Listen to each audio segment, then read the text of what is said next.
ମଧ୍ୟলীଳା ଦଶମ ପରିଚ୍ଛେଦ। শ্রী চৈতন্য মহাপ্রভু দক্ষিণ ভারত তীর্থযাত্রা ভ্রমণ করে পুরীতে ফিরে এসেছেন। আর বিভিন্ন উড়িয়া গৌড়িয়া ভক্তরা এসে ওনার সঙ্গে মিলিত হচ্ছে। আমরা শ্রবণ করেছিলাম ভবানন্দ রায়, তার পাঞ্চপুত্র, যেখানে কি রামানন্দ রয়েছেন, সবাইকে নিয়ে মহাপুরুষ চরণে তিনি আশ্রয় নিয়েছেন। হ্যাঁ।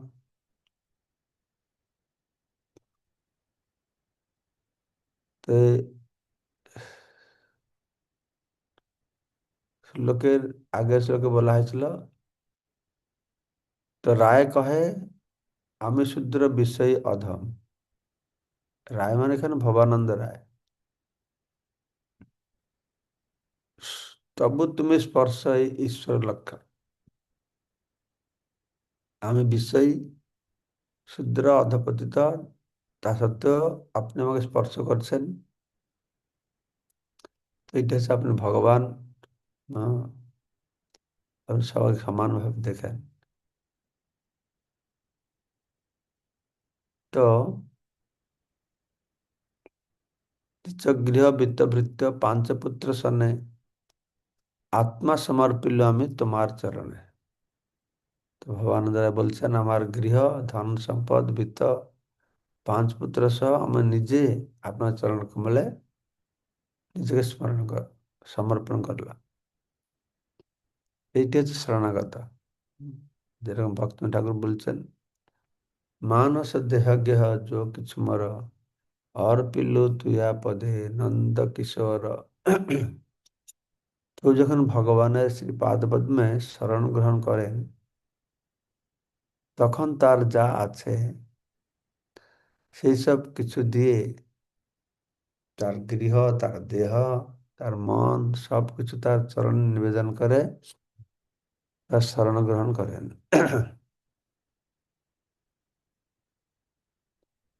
ভগবানের শরণাগত হওয়ার পথে যা কিছু প্রতিবন্ধক, অর্থাৎ যা কিছু আসক্তি, তা সবই তৎক্ষণাৎ ভগবানের চরণে নিবেদন করতে চায়। সবকিছু ভগবান কাছে সমর্পণ করবে, এটা শরণাগতি। হুম। কেউ যদি তার পরিবারের সকলকে নিয়ে ভগবানের শরণাগত হন, তাহলে তার সন্ন্যাস গ্রহণ করার আর কোনো প্রয়োজন থাকে না। হুম। সন্ন্যাস মানে তো ভগবানের কাছে আত্মসমর্পণ করা। আর সে যদি তার পুত্র পরিচয় ভাবে ভগবান আত্মসমর্পণ করেছি, তাহলে আর দরকার নেই। এই তথাকথিত পরিবারের সদস্যরা যদি ভগবত ভক্তি পথে প্রতিবন্ধক হয়, তাহলে ভগবানের চরণে সম্পূর্ণভাবে শরণাগত হওয়া জন্য তৎক্ষণাৎ তাদেরকে ত্যাগ করা উচিত। যে ভগবত ভক্তিতে প্রতিবন্ধক, তার সঙ্গ ত্যাগ করতে হবে, তাহলে ভালো ফল সে পাবে। এই বাণীনাথ রহিবে তোমার চরণে, যবে যেই আজ্ঞা তাহা করিব সেবনে। ভবানন্দ রায়, ওনার একটি পুত্রের নাম ছিল বাণীনাথ। তো বলছেন, এই বাণীনাথ তোমার চরণে যেমন দিলাম, আপনার যখন যা লাগবে আপনি বলবেন, আপনার আজ্ঞা পালন করবে আর আপনার সেবা করবে। আত্মীয় জ্ঞানে মরে সংকোচ না করিবে, যেই যাবে ইচ্ছা তবে সেই আজ্ঞা দিবে। প্রভু আমাকে আপনার আত্মীয় বলে মনে করবে। হুম। আত্মীয় জ্ঞানে নিজের বলে মনে করবেন, কোনো সংকোচ করবে না, নিষ্কঞ্চে নিঃসংকোচে যা ইচ্ছা হবে সে আদেশ আমাকে দেবেন। যেই যবে ইচ্ছা তবে সেই আজ্ঞা দেবে। হুম। তোমার ইচ্ছা অনুসার যা দরকার আমাকে বলবে। প্রভু কহে কি সংকোচ তুমি নহ পর, জন্মে জন্মে তুমি আমার সবংশে কিঙ্কর। তো চৈতন্য মহাপ্রভু বলছেন তখন ভবানন্দ রায়কে, তোমার সঙ্গে আমার সংকোচ আবার কি? তুমি তো আমার পর নও। হুম? তুমি নহ পর, তুমি তো আমারই, শুধু এই জীবনে নাই, জন্ম জন্মান্তে জন্মে জন্মে। হ্যাঁ, তুমি শুধু তুমি না, তোমার পুরো পরিবার তারা আমার দাস। জন্মে জন্মে তুমি আমার সবংশে কিঙ্কর। দিন 5-7 ভিতরে আইসিবে রামানন্দ, তার সঙ্গে পূর্ণ হবে আমার আনন্দ। বলতেন আর 5-7 দিনে রামানন্দ ফিরবেন, সে এলে তার সঙ্গ লাভে আমার আনন্দ পূর্ণতা প্রাপ্ত হবে। গোদাবরী তীরে মহাপুরুষের সঙ্গে যখন রামানন্দের দেখা হয়েছিল, তখন মহাপ্রভু বলেছিলেন যে তুমি চলে আসো পুরীতে, আমার একসঙ্গে বসে কৃষ্ণ কথা আলোচনা করবো। এ তো বলি প্রভু তারে কইলা আলিঙ্গন, তা পুত্র সব শিরে ধরিল চরণ। এই বলে শ্রী চৈতন্য মহাপ্রভু ভগবানন্দকে আলিঙ্গন করলেন আর তার পুত্রদের মস্তকে তার শ্রীপাদ পদ্ম স্পর্শ করালেন। তবে মহাপ্রভু তারে ঘরে পাঠাইলা, বাণীনাথ পট্টনায়ককে নিকটে রাখিলা। মহাপ্রভু ভবানন্দরাকে বাড়ি পাঠিয়ে তার ছেলে বাণীনাথ পট্টনায়কের কাছে রাখছে। ভট্টাচার্য সব লোকে বিদায় করিলা, তবে প্রভু কালাকৃষ্ণ দাসে বলাইলা। তারপরে সার্বভৌম ভট্টাচার্য সবাইকে বিদায় দিয়ে দিয়েছেন, চৈতন্য মহাপ্রভু কালাকৃষ্ণ দাসকে ডেকে পাঠিয়েছেন। ওই কালাকৃষ্ণ যে দক্ষিণ ভারতে গিয়েছিল আর সেখানে গিয়ে ভাটাদের সঙ্গে চলে গেছিল, জিপসিদের সঙ্গে, মহাপ্রভু আবার তাকে ফিরিয়ে নিয়ে এসেছিলেন। তো সেই কথা মহাপ্রভু বলছেন সার্বভৌম ভট্টাচার্যের কাছে। প্রভু কহে ভট্টাচার্য শুন ইহার চরিত, দক্ষিণ গিয়াছিল ইহ আমার সহিত। ভট্টাচার্যের কাছে গেলা আমারে ছাড়িয়া, ভট্টাচার্য হইতে ইহারে আনিলু উদ্ধারিয়া। এবে আমি ইহানি করিলাম বিদায়, যাহা ইচ্ছা যাহা আমা শনে, নাহি আর দায়। চৈতন্য বললেন যে সার্বভৌম ভট্টাচার্যকে, দেখো দেখো এই লোকটার চরিত্র কিরকম, শুনো। শুনো ইহার চরিত্র। সে আমার সঙ্গে দক্ষিণ ভারতে গিয়েছিল, সে যখন আমাকে ছেড়ে ভাটাচারীদের কাছে চলে গেল, তখন আমি একে ভাটাচারীদের কাছ থেকে উদ্ধার করে নিয়ে আসি। উম, এখন আমি একে বিদায় দিতে চাই। হুম, তার যেখানে ইচ্ছা সেখানে যাক, এর প্রতি আর আমার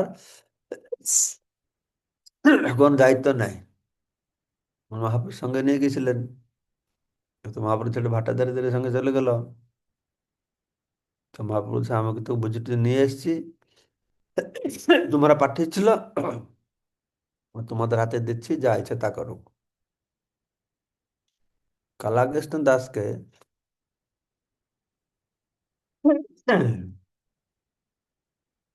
ভট্টাচারী নামক যাযাবরে যাযাবরেরা স্ত্রী লোকের প্রলোভন দেখিয়ে প্রলুব্ধ করেছিল।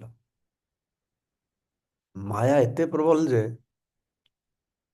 কালাকৃষ্ণ দাস চৈতন্য মহাপুরুষ সঙ্গ ত্যাগ করে যাযাবর রমণীদের সঙ্গ করতে গিয়েছিল।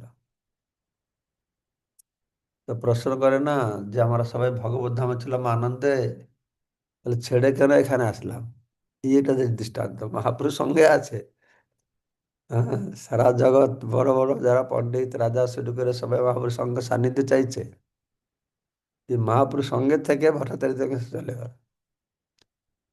অর্থাৎ যে কোনো সময় মানুষের মায়ার প্রতি আকর্ষণ হয়ে যাবে।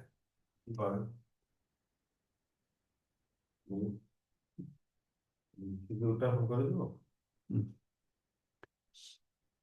জীব আর ক্ষুদ্র স্বতন্ত্র ফলে এটা কেন হলো? না, জীবের যে ক্ষুদ্র স্বতন্ত্রতা আছে, জীব তার ক্ষুদ্র স্বতন্ত্রতার ফলে শ্রী চৈতন্য মহাপুরুষ সঙ্গ লাভ করা সত্ত্বেও মায়ার দ্বারা প্রলোভিত হয়ে মহাপুরুষ সঙ্গ ত্যাগ করতে পারে। মহাপুরুষ সঙ্গের থেকেও ছেড়ে ভটাটিকে চলে গেল, কারণটা কি? ওই যে কারণে আমরা ভগবানকে ছেড়ে এই জড় জগতে এসেছি। এই যে আমাদের স্বল্প স্বতন্ত্রতা আছে, আমরা তো ভগবানের অংশ, ভগবান ইচ্ছাময় পুরুষ, তার অংশ হিসেবে আমাদেরও একটু ইচ্ছা আছে, স্বতন্ত্রতা আছে। তো মায়ের প্রভাবে যে সম্পূর্ণভাবে মোহিত হয়েছে, সেই দুর্ভাগ্যাই কেবল শ্রী চৈতন্য মহাপ্রভুর সঙ্গ ত্যাগ করতে পারে। অত্যন্ত সাবধান না হলে মায়া যে কাউকে তার কাছে টেনে নিতে পারে। এমনকি তিনি যদি চৈতন্য মহাপ্রভুর ব্যক্তিগত সেবকও হন, তাকেও। হুম। সুতরাং অন্যদের আর কি কথা। আমরা দেখতে পাচ্ছি প্রভুপাদের অনেক শিষ্য তার কাছে ছিল, কত সেবা করেছে, কিন্তু দেখুন কোথায় না কোথায় চলে গেছে। তো এটা সম্ভব। ভট্টাচারীরা তাদের স্ত্রীলোকদের প্রলোভন দেখিয়ে তাদের সংখ্যা বৃদ্ধি করত। এর থেকে স্পষ্ট হয়ে প্রমাণিত হয় যে ভগবানের সঙ্গ থেকে যে কেউ যে কোনো সময়ে অধঃপতিত হতে পারে। হুম, অধঃপতিত হতে পারে। কারণটা কি? না, তার ক্ষুদ্র স্বতন্ত্রের একটু অপব্যবহার করলেই বাস হয়ে গেল। নিজের স্বতন্ত্র অপব্যবহার করা চলবে না। সবসময় পরতন্ত্র, ভগবান ভক্তের অধীনে থেকে সেবা করতে হবে। ভগবানের সঙ্গে থেকে একবার বিচ্ছিন্ন হলে জড় জগতের দুঃখ দুর্দশা ভোগ করতে হবে। কৃষ্ণ ভুলে যে যে ভগবান করে, নিকটস্থ মায়াতারে ঝপটিয়া ধরে। হুম। শ্রী চৈতন্য মহাপ্রভু যদিও কালাকৃষ্ণ দাসকে বর্জন করেছিলেন, তবুও তাকে অল্প একটু সুযোগ দেওয়া হয়েছিল, যা পরবর্তী শ্লোকে বর্ণিত হবে। এটা শুনে কৃষ্ণদাস কান্দিতে লাগিল, মধ্যাহ্ন করিতে মহাপ্রভু চলে গেল। তো মহাপ্রভু আর কিছু কথা শোনার নেই। কৃষ্ণদাস কান্না টান্না করছে, আর কথা নেই। মহাপ্রভু মধ্যাহ্ন করতে তিনি চলে গেছেন। তারপরে মহাপুরুষের সঙ্গ চারজন ছিলেন তখন: নিত্যানন্দ, জগদানন্দ, মুকুন্দ, দামোদর। চারিজনে যুক্তি তবে করিলা অন্তর। হম। একটা যুক্তি করে একটা পরিকল্পনা করলো। নিত্যানন্দ, জগদানন্দ, মুকুন্দ, দামোদর, এই চারজন যারা মহাপুরুষ সঙ্গে এসেছিলেন। তো তাৎপর্য বলা আছে, পরমেশ্বর ভগবানও যদি কাউকে পরিত্যাগ করেন, কিন্তু ভগবত ভক্ত তাকে পরিত্যাগ করে না। তাই ভগবত ভক্তরা ভগবানের থেকেও অধিক কৃপালু। শ্রী নরোত্তম দাস ঠাকুর গেয়েছেন, ছাড়িয়া বৈষ্ণব সেবা নিস্তার পাইয়াছে কেবা। কখনো কখনো ভগবান অত্যন্ত কঠোর হতে পারে, কিন্তু ভগবত ভক্ত সর্বদাই দয়াময়। তাই কালাকৃষ্ণ দাস এইভাবে উপরোক্ত চারজন ভক্তের কৃপা লাভ করেছিলেন। তো এই মুকুন্দ জগদানন্দ নিত্যানন্দ দামোদর, মুকুন্দ জগদানন্দ নিত্যানন্দ দামোদর চারজন বসে যুক্তি করলো কি করে কালাকৃষ্ণকে সাহায্য করা যায়। যখন ভক্তরা কোনো বিপদে থাকবে তখন বৈষ্ণবরা ওকে সাহায্য করতে চেষ্টা করবে। এইরকম নয় যে কেউ বিপদে পড়লে তারপর আবার ঢিল ছুড়বে। বাংলায় কথা আছে না, ব্যাঙ যখন কুয়াতে পড়ে সবাই ঢিল ছুড়ে। কিন্তু বৈষ্ণবরা কি করে, যে কোনো ভক্ত বিপদে থাকে সেই বিপদ থেকে বাহির করবার জন্য তাকে তারা চেষ্টা করে। ঠিক আছে, তারা একটা পরিকল্পনা করলো। কি পরিকল্পনা? না, গৌড় দেশে পাঠাইতে চাহি একজন, আইকে কহিবে যাই প্রভুর আগমন। অদ্বৈত শ্রীবাসাদি যত ভক্তগণ সবাই আসিবে শুনি প্রভুর আগমন। এই দাসে দিব গৌড়ে পাঠাইয়া, এত কহি তারে রাখিলেন আশ্বাসিয়া। তো তখন তো টেলিফোন, ইমেল, পোস্ট, চিঠি পাঠানোর ব্যবস্থাও ছিল না। তো মানুষের হাতে খবর পাঠাতে হতো। তো মহাপ্রভু যে ফিরে এসেছেন, দক্ষিণ ভারত ভ্রমণ করে, তো এই সংবাদ পাঠাতে হবে নবদ্বীপে। হুম। তো সেই জন্য একজন লোক দরকার। তো সেখানে গিয়ে, নবদ্বীপে গিয়ে অদ্বৈত আচার্য শ্রীবাস সবাইকে মহাপ্রভু পুরী ফিরে এসেছেন সে খবরটা বলতে হবে। তারা ঠিক করলো যে কৃষ্ণদাসকে দিয়ে এই কাজটা করাতে যাবে। ওকে আমরা গৌড়ে বা বেঙ্গলে পাঠিয়ে খবরটা দেব। তো এটা মনে করে তারা বুঝিয়ে টুঝিয়ে কৃষ্ণদাসকে আশ্বাসন দিয়ে তাকে কাছে রাখলেন। যে কথা বলা হচ্ছে, মহাপ্রভুপাদ তাৎপর্য বলছেন, চৈতন্য মহাপ্রভু তাকে পরিত্যাগ করেছেন বলে কালা কৃষ্ণদাস অত্যন্ত দুঃখিত হয়ে ক্রন্দন করতে শুরু করেন। তাই ভগবত ভক্তরা তার প্রতি কৃপাপরায়ণ হয়, তাকে আশ্বাস দেন এবং ভগবানের সেবা চালিয়ে যেতে অনুপ্রাণিত করে।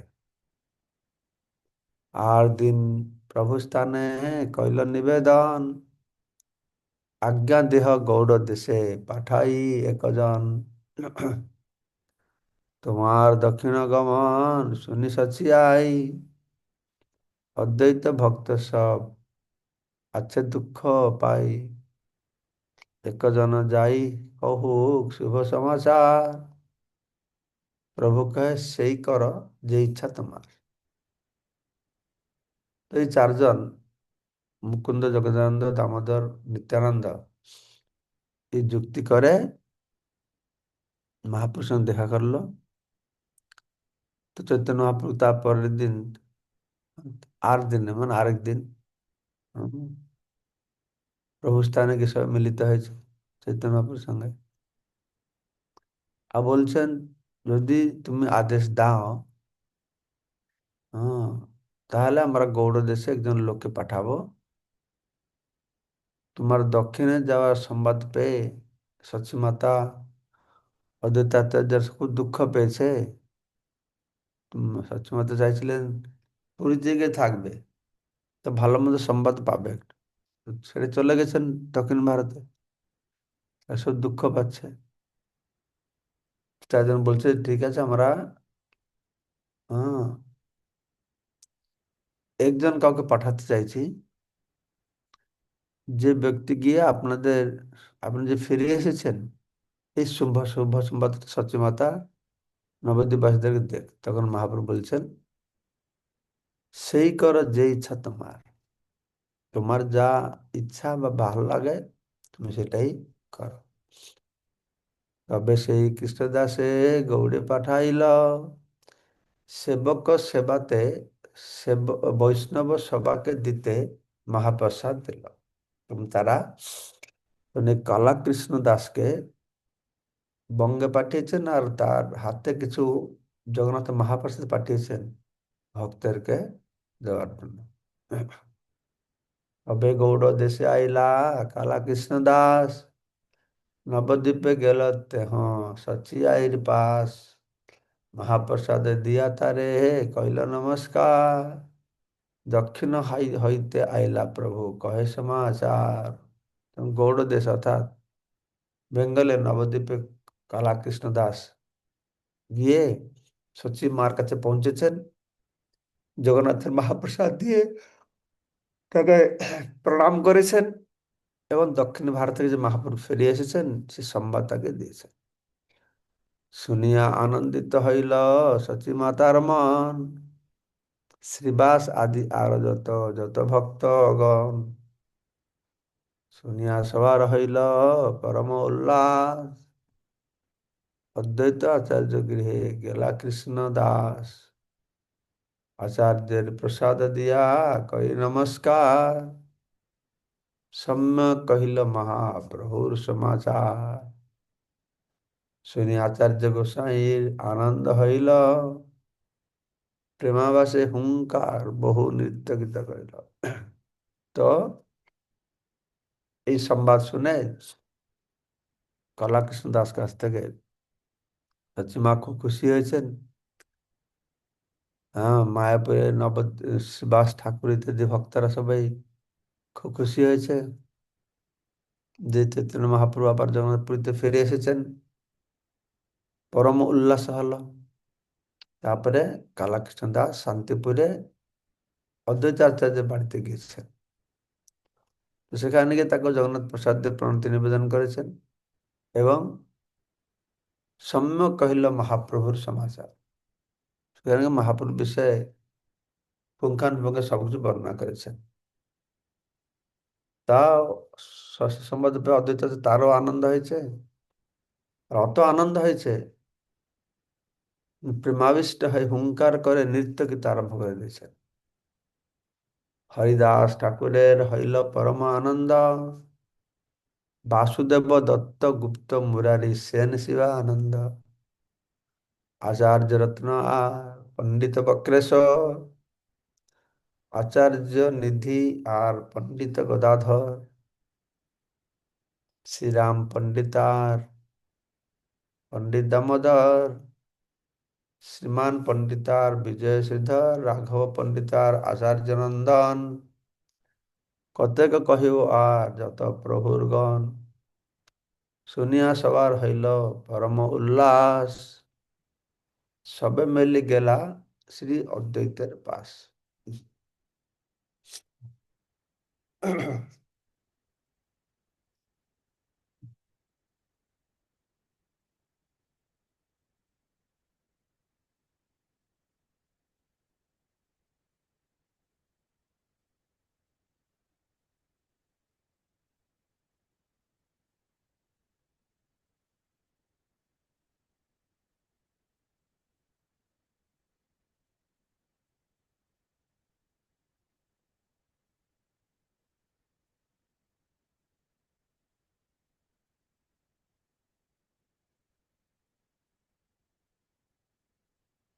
হুম। তো জানি না এখানে তো পণ্ডিত গদাধর তো পুরীতে ছিলেন এখানে লেখা হয়েছে আবার ও গদাধর পণ্ডিত তখন পণ্ডিত দামোদর দামোদর পণ্ডিত পুরীতে ছিলেন গদাধর তখন নবদ্বীপে ছিলেন তার মানে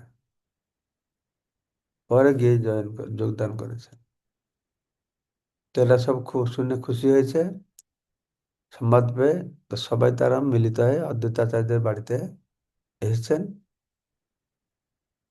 আচার্যের সব কইল চরণবন্দন আচার্য গোসাই সবারে কইল আলিঙ্গন তো সবাই অদ্বৈত আচার্য প্রভুর পাদপদ্ম বন্দনা করলেন এবং অদ্বৈত আচার্য প্রভু তখন তাদের সকলকে আলিঙ্গন করলেন দিন 2-3 আচার্য মহোৎসব কইল নীলাচল যাইতে আচার্য যুক্তি দৃঢ় কইল তো তারা 2-3 দিন অদ্বৈতের বাড়িতে বড় মহোৎসব হয়েছে তো সকলকে নিয়ে নীলাচলে আমরা যাব এই তারা যুক্তি করেছে সবাই মিলি নবদ্বীপে একত্র হইয়া নীলাদ্রি চলিল সচি মাতার আজ্ঞা লয়া সবাই নবদ্বীপে এসেছে সচী মাতার আজ্ঞা নিয়ে পুরী ধামে যাওয়ার পরিকল্পনা করছে। প্রভুর সমাচার শুনি কুলীন গ্রামবাসী, সত্যরাজ রামানন্দ মিলিলা সবে আসি। ये आरेक রামানন্দ, রায় রামানন্দ নয়, কুলীন গ্রাম, সেখানে সত্যরাজ রামানন্দ এই সবাই ভক্তরা এসে অদ্বৈতের সঙ্গে মিলিত হয়েছে। সেখান থেকে শ্রীখণ্ড থেকে মুকুন্দ নরহরি রঘুনন্দন, খণ্ড হইতে আচার্যের ঠাই আইলা নীলাচল যাইতে। তারা যখন শুনেছে অদ্বৈত আচার্য সবাইকে নিয়ে নীলাচলে যাচ্ছেন, তখন শ্রীখণ্ড থেকে মুকুন্দ নরহরি রঘুনন্দন এরা সব আসা মহাপুরুষ অদ্বৈত সঙ্গে দেখা করেছে। সেখানে দক্ষিণ হইতে পরমানন্দ পুরী, গঙ্গা তীরে তীরে আইলা নদিয়া নগরী। তো গঙ্গা তীরে তীরে এসেছেন পরমানন্দপুরী, নদিয়াতে পৌঁছছিলেন। আইর মন্দিরে সুখে করিলা বিশ্রাম, আই তারে ভিক্ষা দিলা করিয়া সম্মান। আই মানে সচিমাতার গৃহে বিশ্রাম করছেন, সচিমাতা ওনাকে ভিক্ষা করেছেন, প্রসাদ খাওয়াইছেন। প্রভুর আগমনে দেহ তাহাই শুনিল, শীঘ্র নীলাচলে তার ইচ্ছা হলো। তিনি তো নবদ্বীপে এসেছিলেন, পরমানন্দপুরী দক্ষিণ ভারত দেখা হয়েছিল মহাপুরুর সঙ্গে। নবদ্বীপে এসেছেন, তখন শুনেছেন মহাপুরু ফিরে এসেছেন, উনারও ইচ্ছা হলো আমিও যাই। প্রভুর এক ভক্ত দ্বিজ কমলাকান্ত নাম, তারে লয়া নীলাচলে হে করিলা প্রয়াণ। তখন দ্বিজ কমলাকান্ত নামক চৈতন্য মহাপ্রভুর ভক্ত ছিলেন। পরমানন্দপুরী তাকে নিয়ে তিনি নীলাচল যাত্রা শুরু করে দিয়েছেন। সত্তরে আসিয়াতে মিলিলা প্রভুরে, প্রভুর আনন্দ হইল পাইয়া তাহারে। পরমানন্দপুরী সঙ্গে কমলাকান্ত দ্বিজকে নিয়ে চলে গেছেন, মহাপ্রভু দেখে খুব আনন্দ পেয়েছেন। প্রেমাবেশে কইল তার চরণবন্দন, তেহ প্রেমাবেশে কইল প্রভুরে আলিঙ্গন। পরমানন্দপুরী গুরুবর্গ ছিলেন, তাই চৈতন্য মহাপ্রভু পরমানন্দপুরী পাদপদ্ম বন্দনা করেছেন, আর পরমানন্দপুরী গভীরে মহাপ্রভুকে আলিঙ্গন করছে। প্রভু কহে তোমার সঙ্গে রহিতে বাঞ্ছা হয়, মোরে কৃপা করি কর নীলাদ্রি আশ্রয়। তো মহাপ্রভু পরমানন্দপুরীকে বলছেন, আমার খুব ইচ্ছা আপনার সঙ্গে আমি একটু অবস্থান করি, তা আপনি কৃপা করে পুরীতেই থাকো, পুরী ছেড়ে যাবে না। পুরী কহে তোমার সঙ্গে রহিতে বাঞ্ছা করি, গৌড় হতে চলে আইলাম নীলাচলপুরী। তখন পরমানন্দপুরী বলছেন, আমারও তোমার সঙ্গে থাকতে ইচ্ছা হয়, যে আমি গৌড়বঙ্গ ছেড়ে সেখান থেকে পুরীতে আহ, এসে গেছি। দক্ষিণ হইতে শুনি তোমার আগমন, সচি আনন্দিত আর যত ভক্তগণ, সবে আসিতেছেন তোমারে দেখিতে, তা সবার বিলম্ব দেখি আইলাং তরিতে। তুমি পরমানন্দপুরী বলছেন, অদ্বৈতাতে যে সবাইকে সঙ্গে করে নিয়ে আসতে দেরি হচ্ছে, তা আমি দক্ষিণ ভারত থেকে নবদ্বীপে গিয়েছি, সেখানে শুনেছি যে তুমি পুরী ফিরে এসেছিল, আর তোমার এই কথা শুনে সচিমা আর সব ভক্তের খুব আনন্দ হয়েছে, তারা সবাই মিলিত হয়ে তোমাকে দেখতে আসছে, ও তাদের দেরি হচ্ছিল বলে আমি আগে চলে আসলাম। ঠিক আছে, তো 100 নম্বর শ্লোক পর্যন্ত পাঠ হলো। আগামীকালকে যদি আমার গলা ঠিক থাকে, তাহলে 101 নম্বর শ্লোক থেকে পাঠ করে সবার করবো। এইখানে রহিল গ্রন্থ অমৃত লহরী, ভজন বলিয়া সবে বল হরি হরি। হরে কৃষ্ণ। জয় শ্রীল প্রভুপাদ কি জয়। বলুন মঙ্গলময় প্রভু কি বলছে।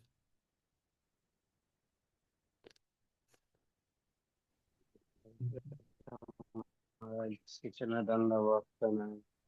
মহারাজ আপনারা আরোগ্য লাভের জন্য ভগবান কৃষ্ণদেবের কাছে প্রার্থনা করেছে এবং তার চরণে তুলসী পত্র দিয়েছে। আমরা যেন মহারাজ আপনার সেবক থেকে আহ, যেন শ্রবণ করে যেতে পারি। মহারাজ হরে কৃষ্ণ। হ্যাঁ, ভগবান ইচ্ছা করলে সব কিছু হতে পারে।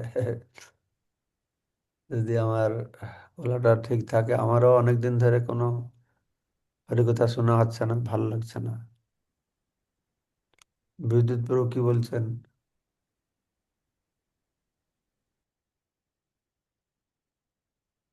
হরে কৃষ্ণ, প্রণাম মহারাজ। মহারাজ, বলা হচ্ছে যে কৃষ্ণ সূর্য সম, মায়া হয় অন্ধকার, যাহা কৃষ্ণ তাহা নাহি মায়ার অধিকার। তো এখানে মহাপ্রভুর সঙ্গে থাকা অবস্থায়ও আহ কালা কৃষ্ণ দাসের যে হলো, ওই যে ঘটনাটা ঘটলো, এটা কি শুধুমাত্র স্বতন্ত্র ইচ্ছার প্রভাবে? যাহা কৃষ্ণ তাহা নাহি মায়ার অধিকার। যে কৃষ্ণ চেতনায় থাকে, তো মায়ের প্রভাব পড়বে না। কিন্তু কথা হচ্ছে, যে জীবের স্বতন্ত্রতা রয়েছে, সেই স্বতন্ত্র অপব্যবহার করে কৃষ্ণ থেকে মুখ ঘুরালে তো মায়া দেখবে না। হুম। সূর্যের আচ্ছা। সামনে দাঁড়িয়ে আছি, অন্ধকার নেই, হুম। তো সূর্য থেকে মুখটা যদি ঘুরিয়ে দাঁড়াবো, ছায়া দেখবো না আমার। হুম। তো সেই রকম আর কি, কৃষ্ণ উন্মুখ থাকলে ঠিক আছে, আর কৃষ্ণ থেকে মুখটা ফেরালে তো অন্ধকার। হুম। অন্ধকার তো আছে না, অন্ধকার নেই তা নয়, এটা পিছনে আছে। হুম। হ্যাঁ, কৃষ্ণের সামনে সূর্য, পিছনে অন্ধকার। হুম। হুম। তো সামনে থাকলে কি হবে, আমার মুখটা ঘুরিয়ে থাকলে আর কি করে হবে, তো অন্ধকারে দেখবো, সেরকম আর কি। আচ্ছা মহারাজ, প্রণাম, হরে কৃষ্ণ। বাঞ্ছা কল্পতরুভশ্চ কৃপা সিন্ধুভ্যেব চ পতিতান বাঞ্ছা পাবনেভ্যো বৈষ্ণবেভ্যো। कृपा सिंधु হরে কৃষ্ণ। वैष्णव महाराज प्रणाम।